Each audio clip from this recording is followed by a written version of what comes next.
I thought I was marrying the love of my life, but he had an agenda and I had a secret of my own. The first night in our new apartment was surreal. Jake smiled at me across the table, holding his wine glass like he owned the world. "Welcome to your new home," he said. I smiled back, keeping my thoughts hidden. Inside, I was screaming because I knew something he didn't, something he had never expected. He thought I was naive, fragile, someone he could control, but I wasn't who he thought. The first week passed in what appeared to be domestic bliss. Jake took me shopping for furniture, smiled at me during breakfast, and reassured me about the green card process. "I promise, once this is done, everything will be perfect," he whispered, eyes glinting. I nodded and smiled, pretending, observing, learning every weakness, every habit. It started small: a laptop left unlocked, a whispered phone call, a note carelessly left on the counter. Each tiny clue revealed the truth. He had married me not for love, but for control, and I had married him knowing exactly what I would do. Days turned into weeks. Jake tried subtly manipulating me, pressuring me to sign forms, controlling our finances, testing my willingness to move, to comply. But each time I smiled and nodded, I let him believe he had the upper hand. Then came the first big discovery: his emails. Inside, I found detailed messages discussing the green card, timelines, strategies in case I didn't comply, and contacts he intended to involve. My heart raced, but not with fear, with power. I closed the laptop slowly, letting a quiet smile creep across my face. He had underestimated me. Over the next few weeks, I gathered evidence: screenshots, recordings, document copies. I mapped his routines, learned his habits, tracked his meetings. Everything he did, I cataloged. He began noticing subtle resistance: my calm demeanor, my patience, my sudden disinterest in some topics, but he never suspected the full extent of what I knew. By the end of the first month, I was ready. I knew his patterns, his vulnerabilities, and his plan, and I had my own secret weapon ready, a weapon he could never anticipate. The weeks after the first discovery were a delicate balance of appearances and hidden strategy. Jake believed he had control, but I had begun steering the game silently. Every conversation, every glance, every gesture was carefully observed, cataloged, and analyzed. One Thursday evening, Jake returned from work later than usual. His phone buzzed continuously, and he answered it hurriedly, speaking in hushed tones. I pretended to be asleep on the sofa, pretending the world outside of me didn't exist. I could hear snippets. "She hasn't signed yet. Backup plan ready. She's getting suspicious." My heart raced, not from fear, but excitement. Finally, the pieces were falling into place. The next morning, I followed him discreetly, taking care to remain unnoticed. His routine led me to a small law office tucked in a quiet street.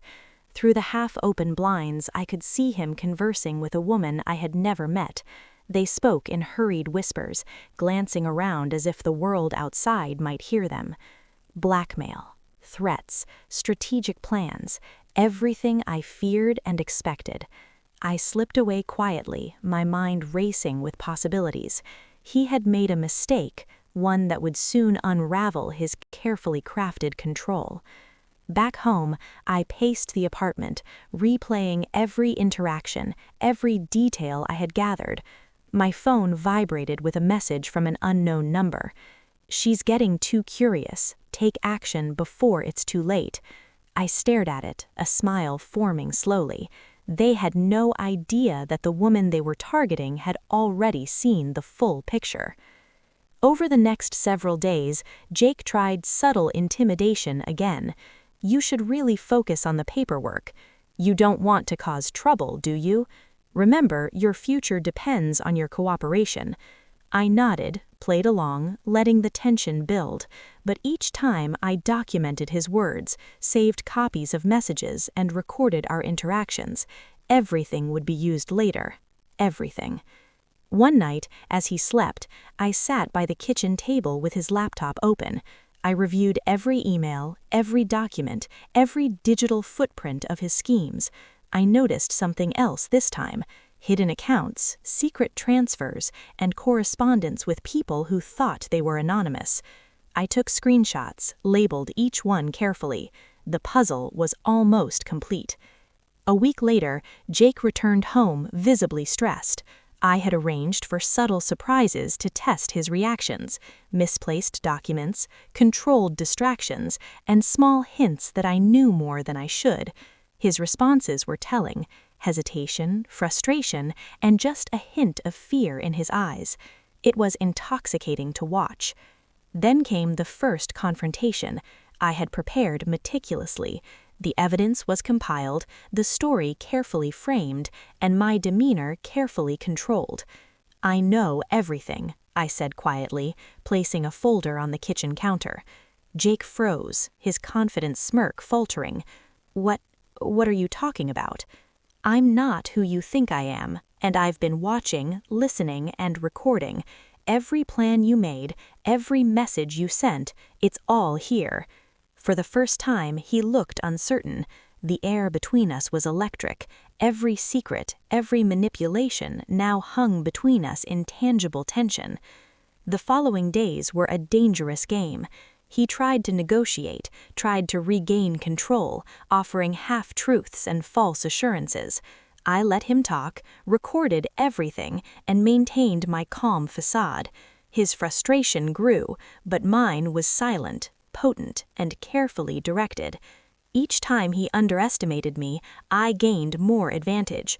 The turning point came when I arranged a subtle trap, a meeting with a mutual acquaintance who was actually a lawyer I had contacted secretly. Jake believed it was a casual discussion.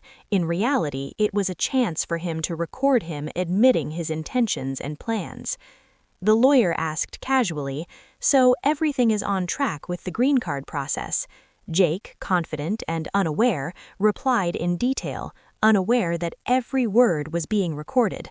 I left the room quietly, heart steady. He was closer to unraveling than he knew. Each day, the control shifted subtly, like sand slipping through fingers, and I watched, waited, and planned the final move. The apartment was quiet. Too quiet. Jake walked in, confident, unaware that the final piece of the puzzle was in my hands. I held a folder on the kitchen counter, neatly organized, every document, screenshot, and recording compiled. "Evening," he said, smiling casually. "I brought some papers you need to sign." I remained calm, my expression neutral, almost serene. "Actually, I think it's time we had a conversation." His smile faltered slightly. "What do you mean?" I placed the folder in front of him, slowly, deliberately. "Everything you've done, every plan you tried to hide, every manipulation." I paused. "It's all here." Jake's confident posture froze. For the first time, his eyes betrayed panic. I don't understand," he said, voice tight. You underestimated me," I replied, voice steady, controlled. "You thought I was naive, easy to manipulate, someone who would just comply. But I'm not who you think I am." He tried to laugh it off, brushing a hand over his face. This isn't serious." I opened the folder, sliding it across the counter. "Check for yourself. Emails, messages, your backup plans, your threats, everything." He picked up a sheet, eyes widening as he scanned. His hand trembled slightly. How did you get this?" "I observed, I documented, I planned," I said. "And now the game ends on my terms." Jake tried to argue, tried to negotiate, tried to regain control. He offered half-truths, explanations, and excuses, but I had prepared for every scenario. Every word he spoke was recorded, every reaction logged. The calm, quiet confidence I held was a stark contrast to his panic. "You've lost control," I said simply. "Everything is here, and everyone who matters will know the truth if you continue." Over the next few days, authorities and lawyers became involved. My careful documentation, recordings, and evidence left no room for his lies or manipulation.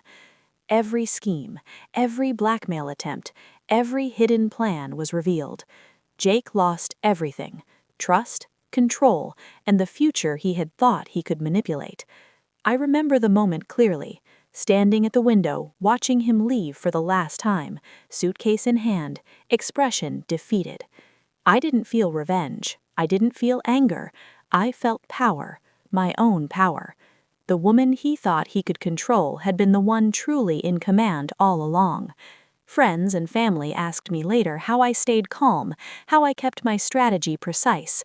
I smiled and told them, patience, observation, and never letting anyone underestimate you. Weeks later, the apartment felt lighter. Freed from manipulation, I could finally breathe. I focused on myself, my career, my passions, and my independence.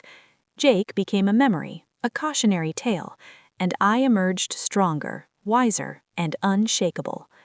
Sometimes the people we trust the most have hidden agendas, but strength doesn't always come from confrontation. It comes from strategy, patience, and knowing your own worth. I had played the game on my terms, and in the end, I won.